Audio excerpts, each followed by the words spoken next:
Hello, my name is Zach Spinks, and this is my poster on the impact of electronic flight bags, or EFBs, on single pilot performance and workload. If you would direct your attention to the top left of the screen, I will begin with the abstract. The study was conducted by placing 16 private or commercial pilots in a flight sim and giving them 4 different flight scenarios.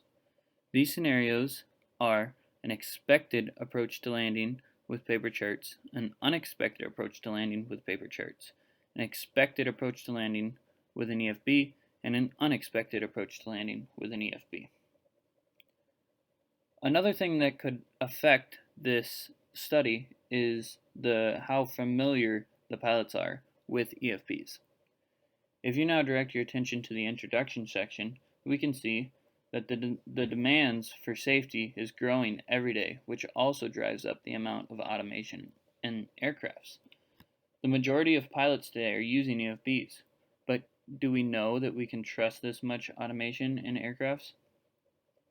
In the context of how long aviation has been around, EFBs are rather new, and we aren't yet sure about how they affect the pilots. The study used EFBs and paper charts. After each flight scenario, the participants filled out the NASA TLX, which asked the pilots the amount of workload they experienced during the flight scenario.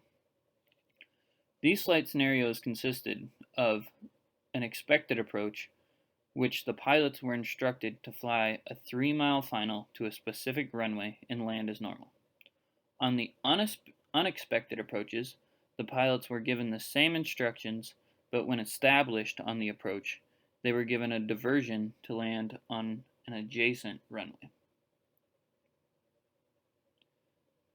As you can see, the researchers did see that the type of approach played the biggest factor on the workload amount.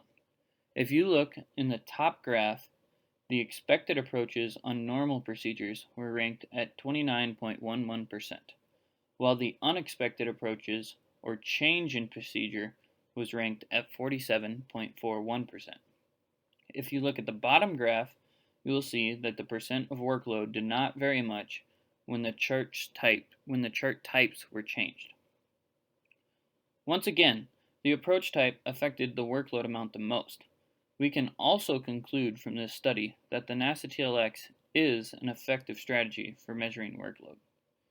Even though we still have questions about the EFB, in this specific scenario, it did not greatly affect the workload of the participants.